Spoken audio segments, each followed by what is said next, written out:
Hey folks, Mike Dawkins from Worldcast Anglers coming at you with a cool and chilly Jackson Hole fly fishing forecast for the weekend of April 19th and 20th.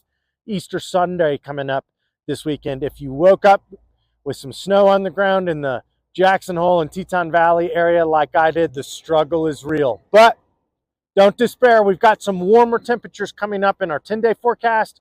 Our fishing opportunities are gaining consistency, and we're even seeing some really good dry fly fishing on the Henry's Fork of the Snake as well as the Snake. Palisades Reservoir right now is 76% of capacity. Jackson Lake is around 77% of capacity. We've seen no net change in those volumes in those reservoirs the past week since I reported from you. We've got water managers drafting water off. We've got consumptive water users and irrigators using water. And so we're sort of in this net zero gain or loss situation right now. Saturday is going to look like it's going to be the nicer of the 2 days. 49 and 33, still pretty chilly around here in Teton Valley in the greater Jackson Hole area, mostly sunny. Sunday, it's looking around 51 and 32, so a bit warmer, but we definitely have a chance of some AM and PM rain and snow. As I was saying, looking into our 10-day forecast, we're getting back into those higher 50s with some nicer, warmer spring type days to be on the water. So we can't really complain about the conditions right now because it's preserving our snowpack to let it trickle out a little bit slower in a more manageable form. But God, this past week, some of those days in the mid-60s felt pretty darn good. Snowpack around the area, the upper Snake River region's 97% of capacity. The Henry's Fork is 87% of capacity. No net change there, but we've definitely lost some percentage points from the warmer week we just experienced. The South Fork of the Snake in Swan Valley, we're seeing discharges increase to around 9,000 CFS coming out of Palisades Dam, 8,990 CFS there on the lower river. As I was just saying, the inflow, outflow, the discharge, everything is sort of equaling out as consumptive water users start pulling for irrigation and aquifer recharge, all sorts of different stuff going on right now. The South Fork, it's big, it's high, it's cold, but we're still seeing good water clarity, and we're seeing some really good fishing conditions. Mostly still a nymphing game. We've heard some reports of some midges and some blue-wing olives, but that dry fly fishing has been quite sporadic. So mostly a subsurface game. Streamer fishing has been better in the afternoons, and sort of that omnipresent message this time of year, concentrate on those warmer times of the day, which is normally the afternoon this time of year, as well as some of those slower water types where fish haven't really transitioned in to some of that fast summer water. Nymphing with rubber legs, San Juan worms, zebra midges, pheasant tails, early blue-wing olive, small imitations, streamers like the Krelex, the Dungeon, the Circus Peanut. All of those are going to be super effective on the South Fork during these early spring conditions. The Snake in Jackson, we've got flows at 285 CFS coming out of Jackson Lake Dam, 3,190 CFS there on the lower river.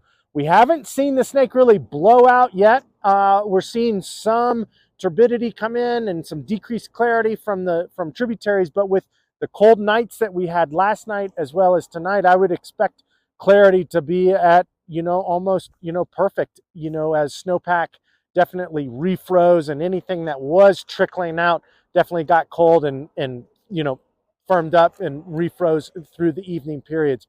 But get on it now, because we're sort of coming into that latter half of April where we should start to see diminished clarity on the Snake. Midges, blue-wing olives, Capnia stoneflies, and some caddis are going to be your main hatches, on the Snake there in the greater Jackson Hole region for the next week as clarity holds on. Squallows are out and about, a couple here and there. And as I was alluding to last year, we all get fired up to fish squallows early season on the Snake, and for good reason. It's a lot of fun. We're fishing larger than average dry flies for this time of year. And traffic on the river isn't really anything to be, noted compared to, sort of the summertime groups and crowds and everything that sort of, we experience everywhere.